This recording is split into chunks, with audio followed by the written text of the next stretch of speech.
Hey everyone, I'm Draco Joker, and this is a Godforge video.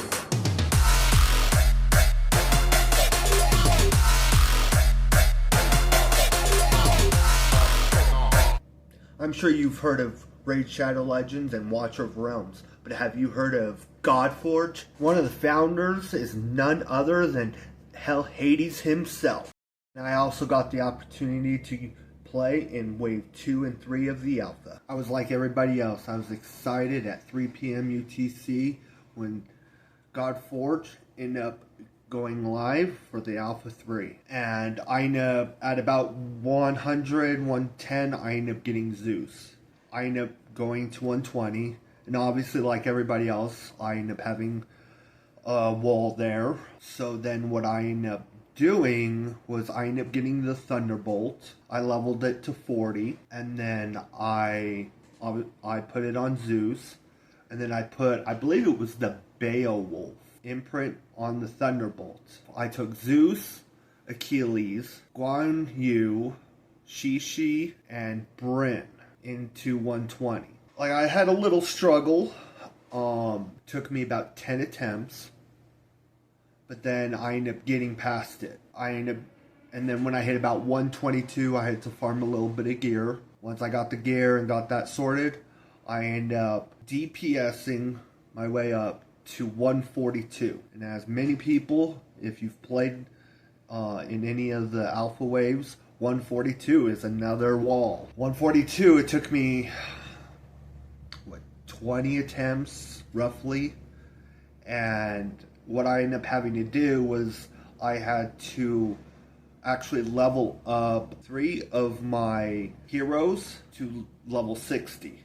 And I ended up DPSing down 142. That was very difficult. Sometimes I did have to restart because I had to make sure I was able to use Zeus's A1 as many times as possible. I think the minimum I had to use it was 3 in the first wave. And then I ended up progressing to the third wave with a little bit of luck with Zeus's A1. I was able to take down Pangu. And then after that, it became, I wouldn't say hard, it took a little bit of time because then I had to take down Heimdall, but also I had Sphinx doing the vanish. So, it took a little bit of time, but then, after I got Pangu down, that run was the one that I succeeded. When I hit 149, another wall for most people, I ended up doing that in my first attempt. But with Wave 3, with the double Isis, I will admit that still took me 5-10 minutes just for that wave. And then I did 150 in my first attempt. And then obviously I hit 151. After that, because most people, they start farming gear, I did not. What I ended up doing was I farmed legendaries. Ended up farming 40 plus legendaries. Obviously many of them were copies. I was starting to then focus on the damage, which, like everybody else, I started doing like a 5-man team. For a little bit there, I was ranging in the about 15 to 30 million damage. A friend of mine that I made throughout the waves ended up telling me about the Bryn strategy. So I started doing the Bryn strategy. The Bryn strategy is essentially, you get the bleeds on there, on Fafnir, and then usually it was like Bryn, either Achilles or Dracula, and then Shamash. And you use Shamash if you need to revive the bleeder and to help with ally attack to get the bleeds on a little faster. Well, what you do is then you end up getting the bleeds on, then letting the bleeder and Shamash dying, where then Bryn was by herself, soloing final boss Fafnir. At that point, I was dancing around 135 million, which I was, if I remember correctly, I was 32nd on the leaderboard. I joined ELT. I greatly appreciate them. I thank them for the invite. So then, we were trying to figure out a way to get more damage. We were really trying to figure something out. Well, and then Hell Hades did the announcement involving the Lady Zoc imprint bug. And I jump into our group Discord and I'm like, hey, can we use that in our strategy? Wild Wallace trying it, he ended up showing us a video of it working. So, we started talking about how, it was done and all that. Black Wolf and me, more Black Wolf, but he ended up figuring out, hey, you know what? Maybe we should throw Odin in. With the Thunderbolt, we didn't have enough accuracy. At this point, this is when I kind of had most of the pieces. Like I had the Bryn strategy, the Lady Zoc, Odin as the lead for the additional accuracy. So there was just now kind of minor pieces and bolts and screws I needed to do involving gearing and getting the stats right. Obviously having Odin as the lead, I had no gear on. Nothing. Not a weapon, not one single piece of gear. Only purpose he had was for that leader bonus. The Smash, I believe he had about 3 or 4 pieces on. Just enough defense, HP, a little bit, some speed, say about 200 speed.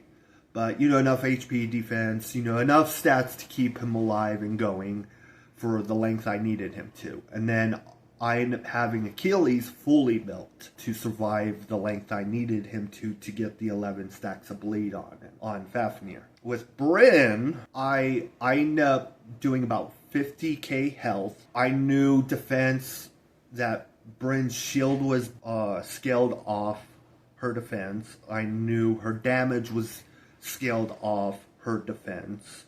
So I was like, and obviously I needed enough defense for her to survive, so I was like, you know what, let's give her a little bit more defense to help with the damage, to help with the shield. Speed was at 108, so I purposely tried to push it as close as I could to 110, because somebody had mentioned don't go past 110, so I was like, I need to get as close, because, in these games, speed is king, essentially speed tuned it in a matter of speaking. And then the other thing I did differently was I did more accuracy. My accuracy was, I believe, 192 before Odin's leader bonus. The reason why I did more accuracy is because the short of it is that I had this gut feeling that more accuracy with the Radiance, that it would be more damage, because Radiance reflects the damage back. So I was like, it'll have to give in some fashion more damage. So I was like, okay, this is probably the best it's gonna get. Let's run it. I ran it.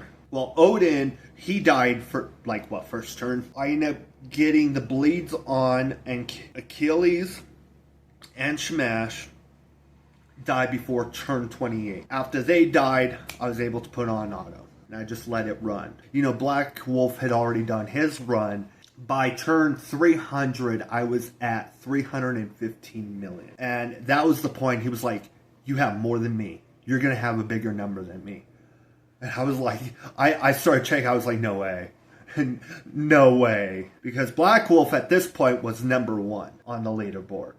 So if I'm at turn 300 and I have a bigger number than him, then I'm going to, end up becoming in 1 if nobody else, beats me there. It was 44 billion at turn 450, 475. And I think it was recorded at 64 billion by the end of it. I have a screenshot. I shared it in the Fateless Flex channel.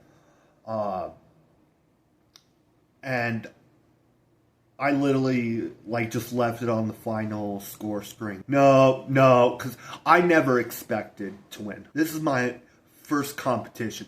I never expected to win. And then I ended up going to my phone. I ended up going to the leaderboard. And then I saw my name at number 1. And I just started shaking. About 45 minutes before the alpha closed. All the way till about 15 minutes after the alpha closed. I was shaking. My mind was blown. Mind you, I also was up all night, so I was sleep deprived. I was in shock. I was shaking. I was like, no way. And they officially said, you're the winner. And I was just like, oh my God, I'm going to Las Vegas. And you know, everybody in our Discord group chat was congratulating me. And this is my first competition with video games. Like, I've watched Hell Hades free-to-play competition videos. I've watched Hell Hades for years. I've watched Susie since I started watching Realms. I want to say about 2 years ago, roughly. It was soon after it released. Maybe a month or two after that went live, I caught on to Watcher of Realms. And I watched Susie. I never thought I was going to win, but I ended up winning. I want to say thank you to, you know, Unbound Sage. He gave me so many tips along the way. My friend, he knows who he is, that gave me the Bryn strategy. I want to thank ELT for letting me join them and, you know, going through the experience with them, you know, building the friendships and, you know, the whole bit. I want to thank, believe it or not, Hivemind. Hivemind, I know in the podcast they said technically they didn't actually, like, per se, was the founders of the Ladies Lock, but they did put pieces together. They put, I want to tell everybody, like, Hivemind gathers, like, did so much testing and gathered so much data. It's actually quite incredible. And I want to give them a big thank you for their contribution. And lastly, I want to thank Hell Hades, Fateless, and the Fateless team. Without you guys, you know, this game wouldn't be possible. This achievement of winning wouldn't be possible. And obviously, me going to Las Vegas now wouldn't be possible. I want to thank Unbound Sage, the friend that told me the Bryn strategy, ELT, Hivemind, and Hell Hades, and the Fateless team. This has been an incredible journey. I'm still beyond words. Like, this was